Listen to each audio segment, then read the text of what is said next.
What do you do when you have a negative thought that you just can't get out of your head? You know it's irrational and you know it's not in your best interest to keep ruminating over it, but you've tried everything. You've tried to dispute it, you've tried to reframe it, and it's just not happening. I think this can really happen to the best of us, and when it does happen, as we all know, it tends to lead us into this negative spiral where we lose control of our thoughts completely and our mind starts to go to the darkest places possible. But today I wanted to share what can be the missing piece in overcoming this when it happens, and in actually starting to feel better when we are having trouble simply trying to think our way out of a problem. And if you tend to struggle with negative thought patterns like catastrophizing and rumination, then this is definitely a technique that you need to know about. But first, if you're new here, my name's Nina, and if I were to take a guess, I think the concept that I discuss the most on this channel revolves around the idea that our thoughts, feelings, and behaviors are all interconnected.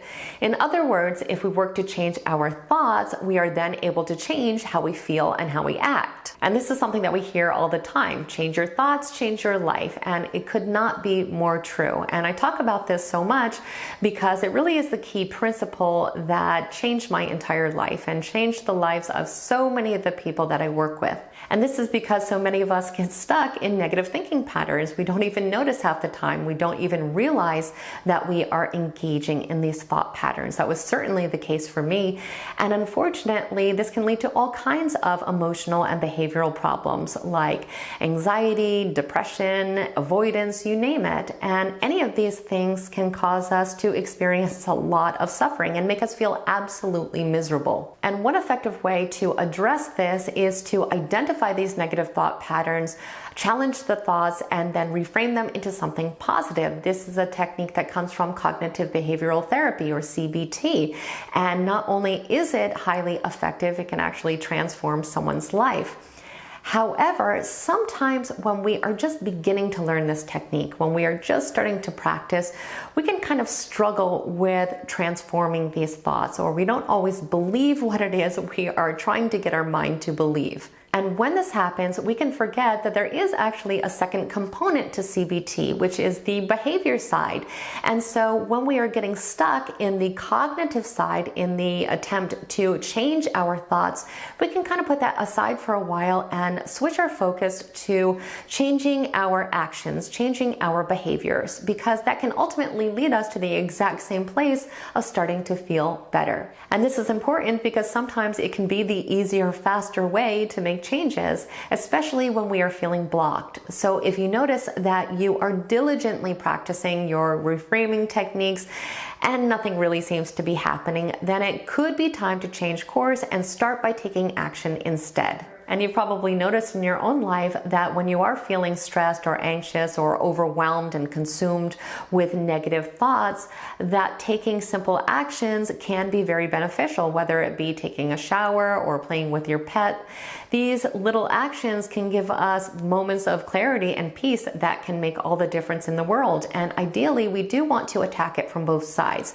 We do want to change our thoughts and our behavior, but it really doesn't matter on which side we start. So if you do struggle with challenging your negative thought patterns, I want to share some examples of how changing our behavior or adding helpful actions can help us to achieve the same goal in a different way. And then I want to share some techniques from the behavioral component of CBT that you can use as a form of self-therapy or when working with a licensed therapist. But first, I want to quickly talk about behavior in general. So of course, in life, we have unhealthy behaviors and healthy behaviors. And obviously, if we want to change our life through changing our behavior, we either need to start engaging in healthier behaviors or stop engaging in the behaviors that are unhealthy. Ironically, most of the time we engage in unhelpful or unhealthy behaviors is actually an attempt to try to make us feel better in the moment. We simply allow our emotions to make decisions for us that end up harming us in the long run. With awareness, however, we can learn to make decisions about our behavior that are not based on the emotions that we are feeling in the moment, but rather the emotions that we want to feel in the future. When we can do this, the positive emotions that we start to feel from engaging in these new constructive behaviors will start to change how we are thinking and start to improve our negative thoughts. So let me give you an example of how changing our behavior can start to change our thinking patterns. So let's say there is a person that has social anxiety and they tend to avoid all social situations because they fear being judged and criticized. Now, this avoidance behavior will continuously reinforce their negative thought, which is the idea that I am not good enough. But let's say, despite these thoughts, they gradually start to change their behavior and they start to engage in a lot more social situations little by little.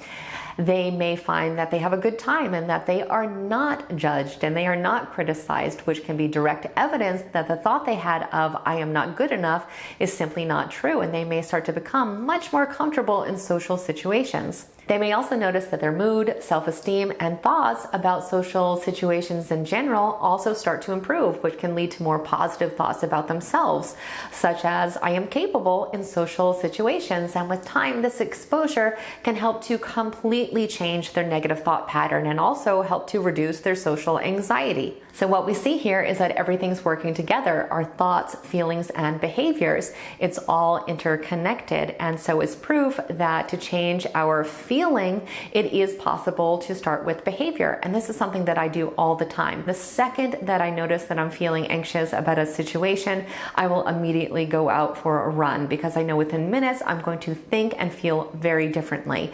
I'm going to feel a lot better, and I'm going to be able to think a lot more rationally about the situation. So again, when we are starting by taking action, we can either add a positive behavior or we can let go of a negative one.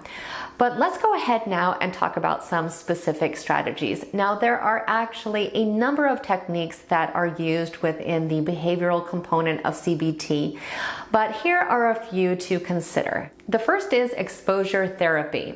Now, this involves gradually exposing yourself to whatever it is you're having the negative thoughts about, but in a safe and controlled environment, just like the person did in the example earlier. One of the classic examples for exposure therapy always seems to be spiders, or a phobia of spiders. So if someone has this phobia and they want to use this technique, they can start by looking at a picture of a spider and then working their way up to watching videos of spiders, and then eventually being in the same room with a spider. But we can also use this principle in much more subtle ways, or to change our thoughts about more internal fears, like being able to speak our mind or being able to trust someone. Really, we can use this idea for just about anything. Gently exposing ourselves little by little to the things that we are fearing helps us to reduce the negative reaction that we have to these feared situations.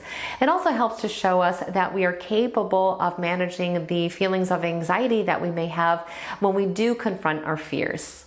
The second one is called response prevention. Now, this involves preventing ourselves from engaging in the behavior that brings about the negative thoughts and emotions. So, for example, if we have the habit of always checking our ex-spouse's social media account and it brings up all kinds of negative emotions for us, we can try to prevent ourselves from engaging in this behavior by blocking them or by trying to limit our time on the platform until this is no longer a compulsive behavior for us. This process involves first having the awareness of the behavioral patterns that are linked to negative thoughts and feelings, and then stepping in and thinking of ways of stopping ourselves from engaging in them. These actions can help us to avoid the negative thoughts and feelings that go hand in hand with these behaviors, and can also help us to foster improved self-trust and self-esteem, which can lead us to experience a lot more positive thoughts and emotions overall. And the third technique is called behavioral activation. Now, this is probably the easiest strategy of all, but it does make a huge difference. And it simply involves increasing our participation in activities that we enjoy and that make us feel good. And it always seems that for some reason, when we need these activities the most, we tend to neglect doing them. When we are feeling down, when we are experiencing negative emotions and scary thoughts, these are the times that we need to counterbalance the negativity by doing things that make us feel positive, even when we have to kind of force ourselves to do them. Doing this can help us to improve our mood, to reduce anxiety, and even help us to reduce depressive symptoms. And this can include absolutely anything that we enjoy, from spending time with friends and family or a pet, getting getting outside and going for a hike, swimming, dancing, painting, playing an instrument, absolutely anything that brings you joy. Simply put, positive actions inspire positive thoughts and positive feelings, and they can also help us by distracting us long enough to give us time to step away from the issue so that when we come back to it, we can think about the situation a lot more rationally. So again, any of these techniques can be something that you practice on your own or with the help of a therapist. And don't forget that the cognitive aspects of CBT are also highly beneficial.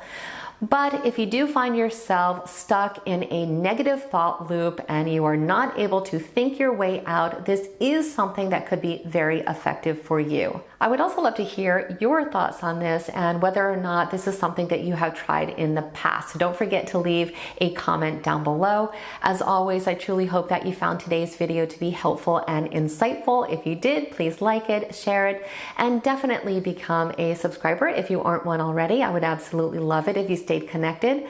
I want to thank you so much for spending time with me today and for investing in yourself. And I hope the rest of your day is extraordinary.